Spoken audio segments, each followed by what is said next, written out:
Ya. Apa semua anak yang dihukum kepahitan? Tidak juga. Kalau saya digebukin sama bapak saya juga nggak pahit-pahit.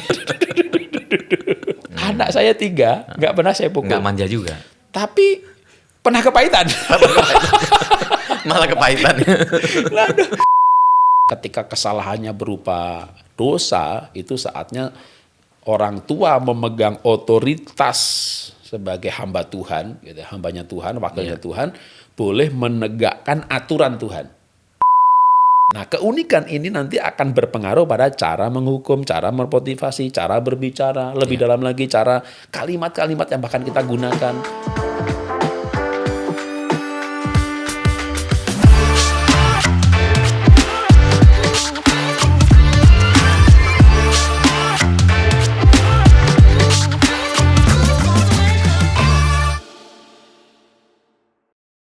Oke, ketemu lagi Ya. bersama saya dengan Yohandi di Today's Message Podcast, di mana kita juga kedatangan tamu lagi yang luar biasa gitu ya, Pak Jarod Wijanarko dari Keluarga Indonesia Bahagia. Bahagia, selalu bahagia. Selalu bahagia, amin. Pak Jarod, kali ini kita bicara tema tentang parenting, tentang anak gitu ya. Tema ringan dan gampang. Ringan dan gampang ya, oke. Bagi Pak Jarod mungkin ringan dan gampang. Nah, mungkin ada keluarga-keluarga di luar sana Yang stres. stres dengan anak, betul Pak. Apalagi kondisi PSBB gitu ya, pandemi, anak-anak tidak sekolah ke sekolahan, tetapi ada di rumah gitu ya. Nah, ini tentu menjadi satu dilema buat orang tua gitu ya. Di sementara orang tua harus bekerja, juga harus jadi guru juga saat ini gitu. Nah, Profesi yang tidak direncanakan. Kan dia nggak merencanakan jadi guru kan. Iya benar. Anaknya di sekolah kan dibayarin, dia yang suruh ngajar gitu. Ya. Nah, ini yang menarik begini Pak Jarod. Mungkin kita mau bertanya sesuatu yang agak sedikit ringan dulu gitu ya Pak. Ketika anak salah gitu ya, boleh nggak sih kita menghukum anak? Saya kelompok yang mengatakan boleh. Ya, jadi ada kelompok psikolog yang belajar dari generasi sebelumnya bahwa anak-anak kecewa, anak-anak kepahitan, luka hati, luka batin, lalu seminarnya hati bapa, luka hati, dan anak nggak boleh dihukum supaya nggak kepahitan. Gitu. Iya. Kalau supaya nggak kepahitan jangan dihukum, menurut saya itu ilmu parentingnya terlalu gampang. Gitu. Jadi anak kepahitan karena dihukum, udah jangan dihukum supaya nggak kepahitan. Kalau saya gimana menghukum tapi nggak kepahitan, nah itu menurut saya lebih lebih berilmu. Iya. Tapi saya setuju dengan James Dobson. Dia bukan orang yang dari Indonesia atau Timur yang suka ngukum anak. Dia ada di negara di mana kalau bapaknya pukul anaknya, orang panggil polisi, bapaknya disidik, diperiksa. Nggak boleh menghukum tapi nggak boleh fisik gitu kan. Iya. Dia hidup di negara itu dan dia seorang hamba Tuhan, dia seorang psikolog, dia pendiri dari Focus on the Family. Oke. Dia nulis buku namanya Dare to Discipline. Jadi dia menulis buku berani mendisiplin anak karena dia meneliti. Oke. Yang tidak pernah dihukum memang manja, yang dihukum kepahitan. Nah sekarang mau apa? Jangan mengasihi anak nanti manja, kan nggak juga dong. Jangan dihukum nanti kepahitan, ya nggak juga dong. Iya. Jadi gimana nih? Kalau saya ya kalau saya acuan saya belajar psikologi. Ya, saya belajar pendidikan sampai magister bahkan secara formal. Wow. Kalau psikologi saya belajar sendiri. Nah, tapi saya mempelajari ilmu baik psikologi, neuroscience untuk menguatkan firman. Tapi begitu acuan dan norma, saya akan tetap pakai firman Tuhan. Oke. Jadi kenapa saya bilang boleh menghukum? Karena Alkitab berkata hukumlah anakmu. Iya. Jadi Alkitab kan berkata barang siapa mengasihi anaknya, menghajar, malah pakai kata yang lebih keras lagi, menghajar pada waktunya. Tongkat didikan, ada istilah tongkat didikan. Jadi Alkitab mengajarkan boleh menghukum anak. Iya. Gitu. Nah, kalau psikolog atau penelitian melaporkan orang yang dihukum itu kepahitan, pasti ada hukuman yang tidak bikin kepahitan. Iya. Apa semua anak yang dihukum kepahitan? Tidak juga. Kalau saya digebukin sama bapak saya juga nggak pahit-pahit. Iya. Anak saya itu nggak pernah saya pukul. Anak saya 3 nggak pernah saya pukul. Nggak manja juga. Tapi pernah kepahitan. Malah kepahitan. Aduh, jadi sampai saya itu anak saya kan ada masalah perilaku. Iya. Jadi unfinished namanya behavior. Lalu pergi ke psikolog. Pak, ada bapak ini luka hati sama bapak. Ah, ibu ini pakai ilmu psikologi. Kalau anak perilakunya ini, akarnya ini. Yang dipakai hukum itu. Jadi begitu anak muncul ini, lalu diagnosanya ini. Nggak mungkin lah. Waktu saya nggak pernah pukul, nggak pernah apa. Oke, ibu kepahitannya kenapa? Ya, dia nggak bisa jawab. Kalau gitu anak saya harus diinterview lagi. Kalau ada kepahitannya karena ini spesifik, baru saya percaya. Iya. Kalau enggak itu berarti ibu cuma pakai hukum aja. Perilaku ini, hukumnya ini, perilaku ini, penyebab ini. Ini ada, memang ada rumusnya. Hanya teori lah istilahnya. Jadi, ya. dan teori itu memang berdasarkan penelitian dan pengalaman, benar gitu loh. Tapi belum tentu berlaku untuk Semua. Nah, akhirnya anak saya diinterview lagi. Lalu dia bisa menjawab, anak bapak kepahitan karena bapak janji ngelukis bareng tapi nggak jadi. Oh, jadi emang bener nih. Cuma saya mikir begini, celah anak milenial.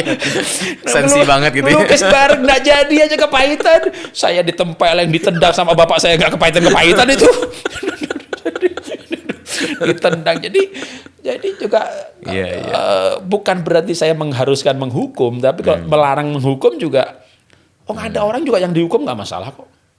Gitu. Atau sebenarnya lebih tepatnya lagi bagaimana cara menghukumnya. Ya, jadi kalau menurut saya bukan didikan tanpa teriakan, didikan tanpa hukuman, tapi bagaimana menghukum nggak bikin kepahitan gitu loh. Iya. Iya. Nah, dalam hal apa, Pak? Ini relevan tadi ya. Dalam hal apa sih kita boleh memberikan suatu hukuman atau pendisiplinan buat anak-anak kita? Oke, saya pakai Alkitab ayatnya banyak, tapi saya pakai dua saja yang utama. Amsal 13 ayat 24. Barang siapa mengasihi anaknya, menghajar pada waktunya. Berarti di situ ada satuan waktu. Yang kedua, Amsal 15 ayat 10. Didikan yang keras bagi mereka yang meninggalkan jalan Tuhan. Nah, berarti di situ ada lagi ukuran dan kapan didikan diberikan, sebuah hukuman. Ya, hukuman atau didikan. Nah, didikan itu diberikan kalau anak meninggalkan jalan Tuhan. Artinya kesalahannya berupa dosa. Oke. Anak menjatuhkan gelas, nggak boleh dihukum. Jatuhin gelas nggak dosa. Apalagi umurnya 2-3 tahun, pegang gelas belum kenceng. Yeah. Waktu dia pegang, bapaknya teriak, awas jatuh, jadi jatuh. Nah, siapa yang menjatuhkan? Bapak yang berteriak tadi, gitu kan? Karena kaget dia jatuh, gitu. Jadi anak yang itu bukan sebuah dosa, maka nggak boleh dihukum. Atau lagi misalnya, dia pelupa. Kenapa? Karena sanguin. Dia tidak teliti karena orang sanguin, sukanya bergaul. Dia nggak suka bergaul karena dia melankolik. Kecenderungan perilaku. Kecenderungan perilaku tidak boleh dihukum. Kecenderungan perilaku itu dilatih. Karena orang tua harus melatih anak. Yang tidak teliti, dilatih teliti. Yang tidak rapi, dilatih rapi. Yang suka lupa, dididik supaya nggak lupa. Diajari keteraturan, bukan dihukum. Tapi dosa. Ya kan, kita berkata hukuman yang keras bagi mereka yang meninggalkan jalan Tuhan. Jadi jelas atau Alkitab itu membolehkan menghukum, tapi kapan dihukumnya? Kalau meninggalkan jalan Tuhan, dosa. Dosa itu apa? Dosa itu melanggar firman Tuhan. Dilarang membunuh gitu kan. Membunuh dihukum. Ya.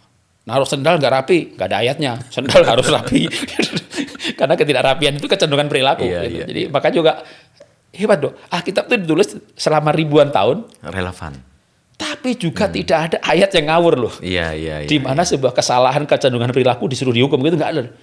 Hebat. Makanya saya setuju itu yang nulis bukan orang itu manusia, itu Roh Kudus yang inspirasi. Nah, kalau anak itu jadi dihukumnya kapan? Kalau dia melanggar peraturan firman Tuhan berupa dosa. Misalnya apa? Hormati orang tuamu. Itu kan ada ayatnya kan?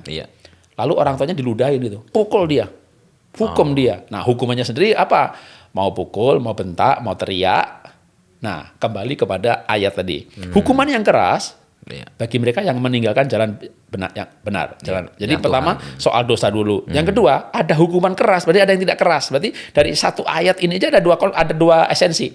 Yang pertama kapan dihukumnya, kedua jenis hukumannya. Keras dan tidak keras tadi. Nah, anak berbuat sekarang yang betul-betul dosa, neneknya dilempar mukanya, itu atau gini, kita buat peraturan, lalu dia belum melakukan, nggak boleh dihukum, mungkin belum tahu, belum terbiasa, belum mengerti, dikasih contoh, dikasih teladan, diulang-ulang, tapi kalau sengaja nih, sengaja mainan dia berantakin, sengaja melawan, sengaja berontak, nah itulah saatnya dihukum.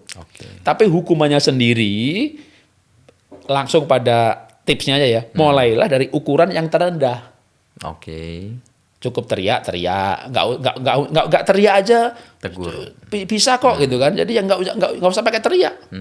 Tapi ada anak yang kalau diteriakin baru nganggep bahwa ini serius nih marahnya nih. Ya teriak aja gitu kan. Jadi tiap anak customize juga. Saya punya anak melankolik.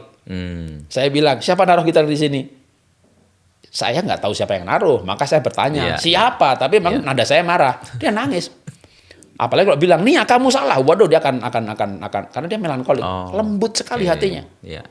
Jadi saya nggak bentak dia. Saya bertanya, tapi memang nadanya marah. Siapa yang taruh gitar di sini gitu? Masuk kamar nangis deh dia. Dia merasa tertuduh, terdakwa. Padahal juga belum tentu dia yang melakukan ya. Memang dia yang melakukan. Tapi dia takut dulu kan, dia kita marah gitu kan. Tapi dari situ, waduh, itu kita pergi liburan. Ini dia sudah kuliah loh. Oke. Kita pergi liburan ke Turki. Salesnya tuh desek banget jualnya. Oke. Dia pergi tempat sepi nangis. Lalu saya sama istri kan dekat dia, kenapa nangis? Itu salesnya ngotot. Kamu tuh pembeli. Bilang aja nggak mau beli, udah selesai, nangis dia. Wow. Hatinya terlalu lembut. Nah, anak-anak seperti itu nggak boleh didisiplin dengan cara yang seperti berbeda. Oke. Anak saya nomor 2, waduh nggak bikin PR. Suruh maju sama gurunya berdiri di depan kelas. Berdiri dengan wajah tanpa berdosa.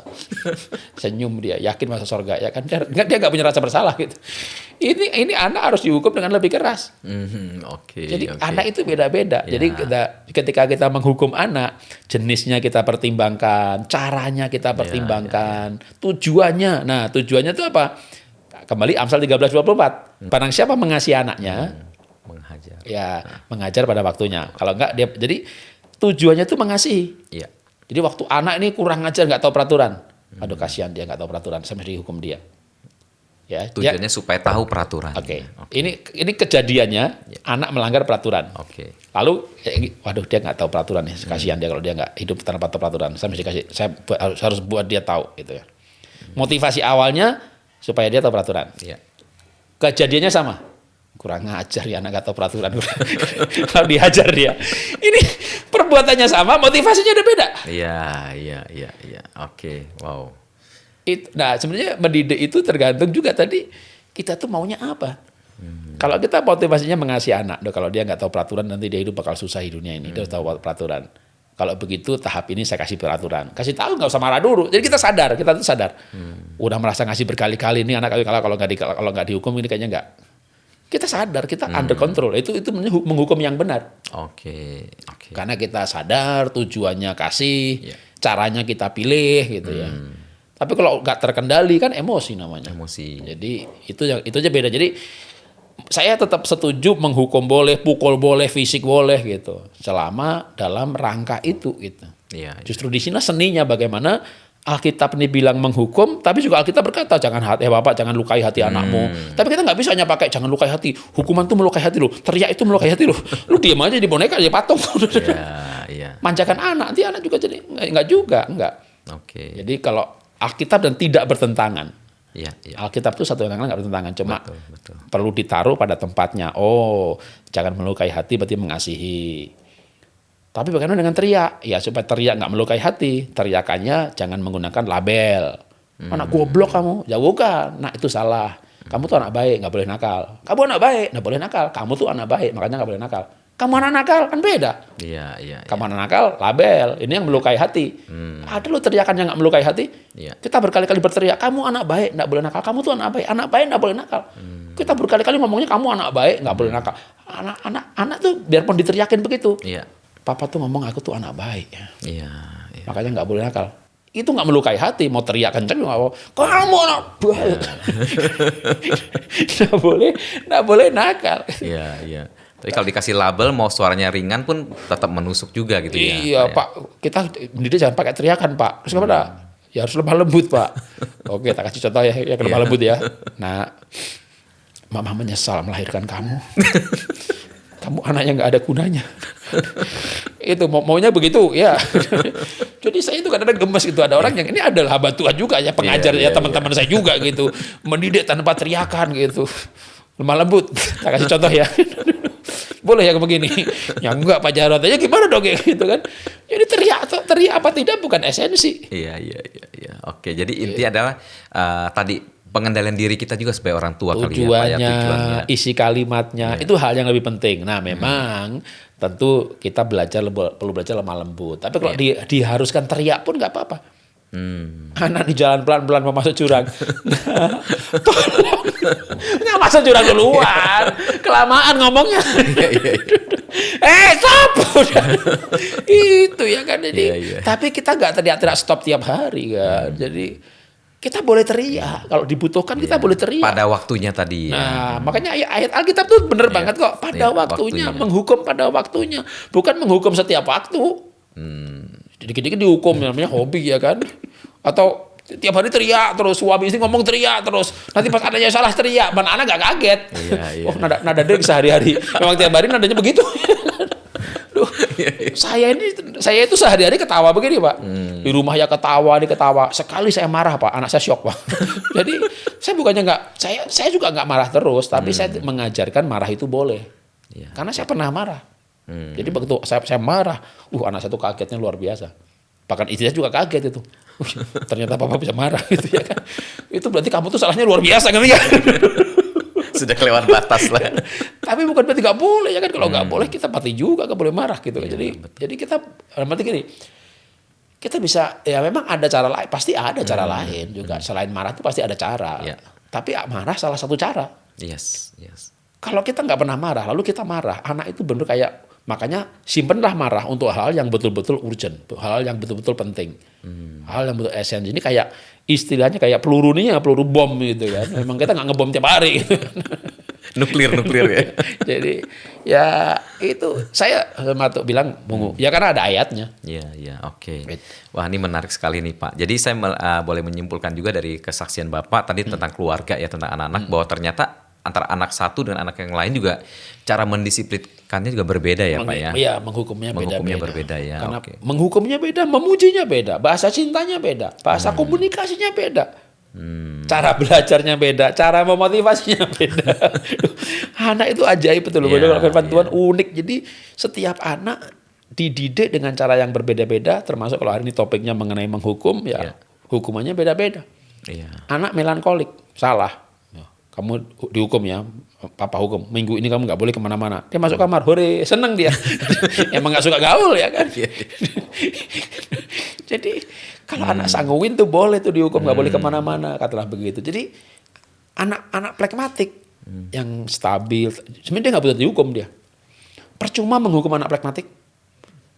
Anak saya nomor satu melankolik, nomor 2 plekmatik, nomor 3 sanguin. Saya cuma nggak punya anak kolerik aja. Kalau punya satu lagi pasti mungkin kolerik ya. Lengkap. Tapi coba 3 anaknya itu. Nomor 1 melankolik tadi saya bilang anak pertama. Ini naruh gitar siapa? Nangis masuk kamar. Aduh, dia lembut sekali. Ya saya mulai menyesuaikan dia. Bukan soal hukum sebenarnya. Kalau kecuali terpaksa, maka dia tuh lebih senang kasih target. Karena dia orangnya perfeksionis. Orang melankolik kan perfeksionis. Dia suka target, dia suka tantangan. Jadi lebih baik reward and punishment-nya berupa hal itu. Nomor 2 plekmatik. Aduh, kita pernah menghukum juga, tapi menghukum orang plekmatik itu kayak garamin air laut. Jadi orang plekmatik itu wajahnya tenang, tanpa bersalah gitu. Dia terlambat. Ayo cepet banget. Ini nanti kalau nggak telat tuh. Yang lain yang lebih telat juga ada gitu. Dan dia betul-betul telat gitu kan. Nah dihukum gitu, ya nggak masalah. Emang aku salah kok gitu. Jadi dihukum ya dihukum, maju ke depan gitu ya. Yang nggak bikin PR dan terlambat maju ke depan gitu kan. Dia maju ke depan tuh di depan kelas tanpa itu. Tanpa bersalah. Wajah tanpa dosa aja dia tahu dosanya sudah diampuni sama Tuhan gitu kan. Mati masuk surga. Dia imannya luar biasa. Itu anak itu benar-benar kayak dihukum tuh gak ada masalah, kayak bisa kayak marahin patung gitu. Yang marah sudah sampai darah tinggi, dia darahnya rendah terus. Nah, anak plekmatik itu enggak butuh dihukum sebenarnya, dia butuhnya dimotivasi. Tapi jangan memotivasi anak sanguin yang emang udah motivated banget itu kan. Idenya udah banyak gitu. Kalau dia malah harus direm-rem itu anak sanguin itu. Ide belum dijalani udah punya ide yang lain. Orang-orang sanguin idenya banyak. Papa, aku punya ide, Pak. Yuk kita makan Sunda. Oh iya gitu. Ini baru berjalan menuju restoran Sunda. Papa, aku punya ide yang lain. Kita makan yang lain. Idenya gonta-ganti terus banyak banget. Yang plekmatik itu. Kita makan kemana, Dek? Sunda, yuk. Mas kita ganti, Mas. Ayo. Ikut aja, dia nggak punya ide dia. saya termasuk sanguin, ide saya banyak banget. Saya juga jadi cewek orang juga yang berubah-berubah. Untuk istri saya nggak punya ide. Istri saya phlegmatik banget, makanya anak saya nomor 2 juga phlegmatik banget. Aduh, kagak punya idenya. Tapi kalau dihukum gitu percuma, kayak ngukum patung. Dia butuhnya dimotivasi. Okay. Didorong. Jadi benar mendisiplin anak mungkin lebih saya perluas, bukan menghukum tapi mendisciple. Okay. Jadi sebenarnya bagaimana mendisiplin anak tapi sebenarnya mendisciple. Jadi memang disiplin juga dari kata disciple kan. Ya. Tapi disiplin bukan menghukum tapi memuridkan. Nah, ketika kita mau memuridkan anak, maka kita mesti tahu keunikan si anak. Karena nanti dari situ pun juga cara menghukumnya berbeda-beda. Ya. Ada yang memang terutama orang kolerik sebenarnya yang memang bisa dikerasin itu, memang dia orang yang keras. Bagi dia kalau nggak keras tuh nggak sungguh-sungguh gitu. Jadi kalau papa itu marahnya nggak keras, dia nggak betul-betul marah. Karena bagi orang kolerik itu marah tuh berarti sungguh-sungguh. Dia lihat bos yang kayak Ahok, kayak Bu Risma gitu. Bagi dia ini pemimpin bener nih, marah nih. Pemimpin nggak marah bukan pemimpin, nggak bisa marah dia. Bagi dia orang yang bisa marah itu orang yang sungguh-sungguh gitu. Jadi tapi dia juga kalau dimarahi dia mau dan dia terima dimarahi gitu. Nah, anak seperti ini boleh dimarahi. Oke. Jangan dibalik-balik ya, melankolik dimarahi, koleriknya dimanja, hancur tuh anak semuanya. Oke, wah menarik sekali ya, Pak. Mungkin kita lebih sedikit mendalam lagi mengenai tipe-tipe anak tadi ya. Oke. Nah, kalau kolerik kan tadi nggak boleh dimotivasi, nggak perlu nih. Dia sudah termotivasi, drive-nya udah kuat ya. Nah, cara mendisiplinkan yang untuk anak-anak kolerik nih ada tipsnya seperti apa, Pak? Ya, sanguin dan kolerik dua-duanya tipe ekstrovert yang cukup punya drive. Oke. Ya, sedangkan melankolik dan phlegmatik ini dua introvert yang kurang drive-nya. Yeah. Tapi dengan kelebihan yang lain gitu ya. Yeah. Nah, orang kolerik orang yang biasanya juga selain keras, tapi biasanya juga itu orang yang logikanya kuat. Logika kuat, maunya aturannya tuh jelas. Nah, maka sebenarnya anak-anak kolerik ini bisa juga sebenarnya kalau mau mengurangi hukuman, tapi kalau menghukum dia bisa. Dia orang yang bisa dihukum dan tidak terluka, dia cukup tough gitu ya. Bahkan hukuman itu teriakan kadang-kadang bentuk kesungguhan, tapi juga nggak segala sesuatu nggak boleh terlalu sering. Iya. Nah, untuk seringnya yang menu utamanya bukan marahnya, tapi menu utamanya orang kolerik itu sebenarnya aturannya. Oke. Aturannya jelas, reward and punishment jelas. Dia nggak ada masalah. Dia jadi misalnya dia salah gitu. Oke. Kamu, misalnya kita di rumah ada uang saku gitu ya. Ya kamu seminggu ada uang saku. Atau misalnya dia nggak suka uang saku, tapi udah janjian nih. Saya setiap hari itu main internet di luar sekolah, di luar ibadah. Internet yang hanya untuk game, ya gitu ya. Jadi sekolah nggak dihitung, ya. Itu adalah sehari 2 jam. Begitu dia buat kesalahan, hilang, gitu. Hilang 2 jam atau hilang 1 jam. Tapi itu disepakati. Nah, dia biasanya konsekuen dengan kesepakatan. Jadi kita nggak perlu marah, kurangi aja haknya. Gitu. Dan kita sebagai orang tua juga harus menaati aturan itu juga ya, Pak ya. Jadi orang kolerik bisa dengan cara aturannya aja yang jelas gitu ya. Lalu itu untuk mengurangi sebenarnya marah. Ya. Apalagi untuk hal-hal yang berupa kesalahan bukan dosa. Ya. Tapi sekali lagi kalau kesalahan itu berupa dosa, itulah saatnya hukuman yang keras. Iya, pada waktunya. Karena hukumannya keras pada kesalahan yang berupa dosa itu membuat supaya anak itu tahu bahwa itu dosa. Iya. Kalau enggak ntar semua boleh sampai akhirnya juga laki perempuan nggak ada bedanya, oleh LGBT boleh, semuanya jadi boleh. Kalau kita terlalu menegakkan humanisme, psikologi gitu, akhirnya nanti norma kita adalah bukan norma firman.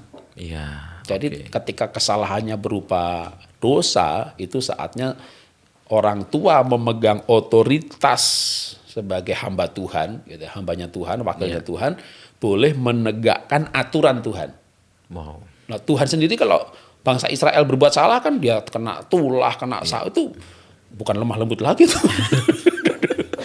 berapa ribu orang mati itu dengan kerasnya Tuhan menghukum. Tapi itu menjadi sebuah pelajaran yang kuat sekali. Jadi Tuhan menghukum umatnya. Tuhan mengancam lagi juga. Begitu kalau psikologi pasti nggak boleh ngancam anak. Kalau saya boleh. Oke. Saya boleh menyimpulkan gini nggak Pak? Jadi artinya standar kita adalah standar hukumnya Tuhan. Ya. Di bawah itu baru bicara psikologi, bicara mengenai hak asasi manusia dan seterusnya seperti itu ya Pak ya. Nah, tapi hukum firman Tuhan ini bisa diperjelas oleh psikologi. Karena psikologi atau hukum ilmu-ilmu itu akan sangat memperjelas Alkitab. Nah, kadang Alkitab juga Contohnya misalnya nih, hati gembira obat yang manjur. Iya. Mana bisa gitu. Oh ternyata ilmu melaporkan. Kalau gembira produksi hormon endorfin. Iya. Kalau takut kecewa epinefrin. Kalau cemas malah sitokin. Karena kita di era COVID ini mungkin sering dengar istilah badai sitokin gitu ya. Iya, iya. Sitokin itu karena ketakutan. Oh. Tapi kalau karena kecewa itu epinefrin. Sebenarnya epinefrin ini lebih berbahaya. Cuma jarang ada badai epinefrin gitu ya. Kalau badai sitokin karena orang saking takutnya mati gitu malah badai sitokin imun drop. Yang bikin imun drop juga sebenarnya epinefrin. Itu kalau orang kecewa kepahitan. Oh. Karena epinefrin ini mengurangi sistem sekresi. Jadi kita ini menghirup udara udah polusi ya, itu karsinogen. Karsinogen itu memicu kanker. Kita makan makanan rasa, warna, aroma, kimia. Oke. Itu udah semua makanan sekarang begitu, itu karsinogen. Kita makan ikan mungkin supaya nggak cepat busuk, udah dikasih Formalin. apa, itu karsinogen. Jadi itu semuanya masuk ke tubuh kita. Jangan takut, tubuh kita ada sistem sekresi. Lewat keringat, lewat kotoran, jadi semua racun ditangkap, disaring, dibuang. Itu sistem sekresi. Sistem sekresi itu pembuangan racun dalam tubuh. Tapi begitu epinefrin berlebihan di tubuh kita, maka sistem sekresi ini nggak jalan. Maka karsinogen tetap ada dalam tubuh. Nah, dia disebut karsinogen karena memicu kanker, karsinogenik. Oke. Jadi barang-barang. Tapi kita masuk barang ini keluar karena kita punya sistem sekresi. Makanya Alkitab berkata, hati gembira obat yang manjur. Nah, neuroscience yang dikombinasi dengan psikologi ini tadi menjelaskan ayat. Oh, hati gembira obat yang manjur itu begitu. Karena kalau gembira hormon ini begini, sistem imun begini. Jelas banget. Ya. Nah, kebenarannya firman Tuhan. Ya. Nah, maka saya menggunakan acuan kebenarannya firman Tuhan. Tuhan. Ketika firman Tuhan bilang misalnya hukum anak gitu. Lalu dihukum kecewa kepahitan, psikologi bilang jangan dihukum. Enggak. Saya tetap anak harus dihukum. Tapi gimana cara menghukumnya? Kita belajar psikologi. Oh, kalau dihukum akibatnya ini, kalau dipuji, kalau gitu. Nah, jadi ilmu ini justru kita pakai untuk kalau begitu Alkitab itu maksudnya. Ya, ini kita justru ilmu ini menjelaskan Alkitab. Ya, berarti dasar landasannya firman dulu Alkitab. Ya. Baru kita tanda kutip mencari penyesuaiannya dari ilmu lain psikologi termasuk ya kayak neuroscience ya gitu, itu semuanya akan membuat Alkitab lebih jelas. Tapi jangan ilmu-ilmu ini meniadakan Alkitab. Enggak, kalau saya enggak, saya tetap dasarnya harus Alkitab. Gitu. Oke. Wow, ini dahsyat sekali ya. Pak, mungkin tadi sempat cerita tentang anak-anak gitu ya. Keunikannya ya. Mungkin sedikit aja Pak, bagaimana sih Bapak mendisiplinkan anak-anak Bapak yang dengan karakter yang berbeda tadi Pak? Mungkin lebih ini lagi. Untungnya saya ini, saya sebelum menikah jadi guru sekolah minggu udah 12 tahun. Oke. Jadi pada masa-masa itu banyak belajar soal anak-anak gitu ya. Lalu begitu menikah juga saya jadi ketua departemen anak, lanjutin lagi mimpin guru-guru. Lalu anak saya umur 2-3 tahun, saya buka TK Happy Holy Kid. Mulai bergumpungan dengan orang tua murid. Banyak seminar parenting, dipaksa lagi belajar parenting. Jadi otomatis, itu membuat kami, saya sama istri berdua, dari anak masih kecil tuh kita sudah belajar namanya temperamen dasar, foto karakter, assessment perilaku DISC. Jadi anak-anak kita tuh bertumbuh benar-benar dengan tahap-tahap assessment yang ideal. Iya, luar biasa. 4-5 tahun tes sidik jari untuk assessment otaknya, gaya pengasuhannya, gaya belajarnya. Umur 10 tahun assessment DISC dan foto karakter. Umur 18-19 tahun MBTI, Enneagram. Itu kita benar step by stepnya itu membuat. Mengikuti, Iya, itu saya bersyukurnya kita belajar begitu sehingga kita mengerti keunikan anak. Setiap anak itu kita bikin peta karakter, peta perilaku itu ada deskripsinya. Wow. Begitu anak mau diskusi soal penjurusan, kita lihat hasil tes dulu soal sidik jari yang mengenai assessment mengenai kemampuan itu. Oh, dia jurusan ini bisa kok. Jadi kita mau bicara sama anak aja kita perlengkapi. Wow. Nah itu, tapi mungkin nggak orang tua lain nggak sampai se-prepare itu gitu. Tapi saya menyarankan sih, saya menyarankan gini, maka tadi pertama hukumnya firman Tuhan. Oke. Tapi saya tidak menaifkan ilmu yang lain, maka saya belajar psikologi, temperamen dasar, foto karakter segala macam itu untuk kalau saya tetap menyarankan orang anak di tes ya. Iya. Sehingga nanti nasihat apa itu ada dasarnya. Oke. Dasarnya 2, kalau hukum dan nilai itu firman Tuhan. Tapi tekniknya itulah ilmu. Iya. Jadi dari assessment itu anak saya saya sekaligus ngomong yang lain lagi ya. Tapi masih keunikan anak. Oke. anak kita itu tipenya kognitif, Oke. afektif, atau di manusia itu ada otaknya. Seseorang mengambil keputusan Iya. ada 5 macam.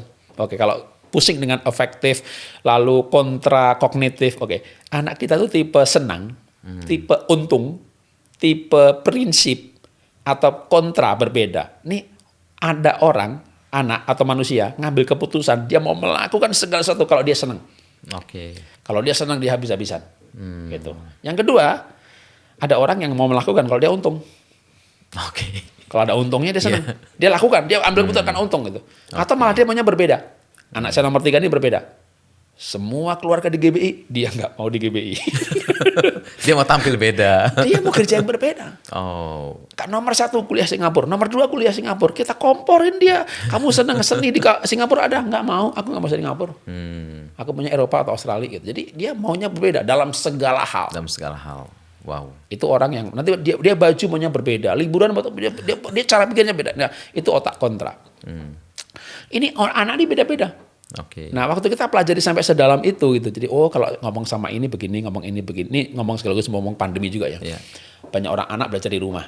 Nah, orang tua harus nyuruh anak belajar. Kalimat per anak aja beda-beda. Oke. Yang satu tipenya untung. Mau nyuruh dia belajar matematika. Gimana kalimatnya? Ya sama aja Pak. 3 anak, ayo semuanya belajar matematika. Itu jadi orang tua yang gampangin. Maksudnya 3 anak 1 kalimat. 1 anak didekati, dia anak tipe untung. Nah, kamu belajar matematika. Belajar matematika itu untungnya banyak. Kalau kamu matematika kuat, logika kamu kuat. Kamu main game pasti lebih pintar loh. Jadi ada untungnya kan? Kita pakai kata untung. Kenapa? Otaknya otak untung. Iya, iya. Yang satu senang. Ya kita pakai kalimat yang berbeda. Gunain kata senang. Senang. Nah, kamu belajar matematika. Matematika itu menyenangkan loh. Oh. Ini kalimatnya pun kita pilih-pilih. Wow. Ya. Akhirnya kan gini, tujuan nasihat supaya anak melakukan. Nah, nasihatnya itu masuk otaknya dia. Dia akan melakukan karena dia melihat ada senangnya. Yes. Nyuruh anak melayani sama juga. Satunya tipe untung gitu. Lalu kita nggak pakai kata untung itu. Nah, kamu ikut ke retret, ikut kebaktian, ikut online. Untungnya apa? Kita malah marah. Untung terus. Hidup dicari untung, memberi. Korban. Orang mau cari untung melulu gitu kan. Entah suami yang begitu, anak yang begitu. Emang otaknya otak untung. Iya. Kenapa nggak pakai kata untung? Nak, kamu melayani. Untungnya apa? Untungnya banyak, nak. Kalau kamu melayani, kepribadian kamu tuh dibentuk. Kamu jadi orang yang dewasa. Kamu dewasa. Cewek-cewek senang sama kamu loh. Cewek tuh senang lihat laki-laki dewasa. Ada banyak untungnya kan? Untung yang lain, nak. Teman kamu banyak. Jadi anak yang sukanya cari untung. Ya kita ngomongnya pakai untung aja. Iya. Nah, Pak Jarod mungkin closing statement 1 menit. Oke. Nah, apa yang kita mau sampaikan? Silakan. Ya kita bicara mendidik anak, menghukum anak, memotivasi anak. Ingat bahwa Alkitab berkata begini. Atau Daud yang berkata lebih tepatnya dalam Mazmur 139. Aku mengucap syukur, aku ditenun oleh Tuhan. Kejadianku dahsyat ajaib. Artinya ditenun, berarti setiap orang itu unik. Iya. Nah, maka dalam mendidik anak, perhatikan keunikan anak. Nah, keunikan ini nanti akan berpengaruh pada cara menghukum, cara memotivasi, cara berbicara, lebih dalam lagi cara kalimat-kalimat yang bahkan kita gunakan. Tujuan mendidik anak menasihati supaya dia melakukan apa yang kita inginkan. Iya. Tapi ketika semuanya dikemas dalam keunikan yang sampai makin memahami keunikan anak, kita makin menyesuaikan dengan keunikan tadi, kita makin efektif bicara. Yes. Sehingga akhirnya anak bicara ya gitu, masuk oke. Ini ada untungnya nih gitu. Yang satu lagi menyenangkan nih gitu. Yang ini boleh nih, jadi gue jadi berbeda nih. Jadi kita masuk terus gitu. Yeah. Masuk terus gitu. Jadi kan makanya ada orang yang disebut penasihat ajaib atau coach yang ini karena emang dia mengerti keunikan itu. Atau kalau menjadi sales kita ajarin begini gitu ya. Kamu jadi penjual yang hebat loh. Banyak closing kan, banyak jualan kan gitu dah. Pembelinya tipe seneng apa tipe untung? Ini barang menyenangkan, ini barang untungnya banyak, dan Bapak beli ini untungnya banyak deh gitu. Jadi mau dipakai apa aja bisa gitu. Jadi ilmu keunikan anak ini atau keunikan manusia ini bisa untuk parenting, bisa untuk ngomong sama suami juga. Suami tipe untung, emang orang kita kira untung jangan dimarahin. Suruh dia cari duit banyak-banyak udah. Ibu nikmatin aja untungnya. Jadi oke. Kembali lagi bicara parenting, maka mengerti keunikan anak yang Tuhan ciptakan unik. Dan kita harus mengerti keunikan itu karena itu akan menjadi kita orang tua yang lebih bijaksana. Wow, luar biasa. Thank you atas waktunya Pak Jarod Wijanarko dari Keluarga Indonesia Bahagia. Untuk teman-teman semuanya, sampai ketemu lagi di Today's Message Podcast episode berikutnya. Thank you sekali lagi. God bless you.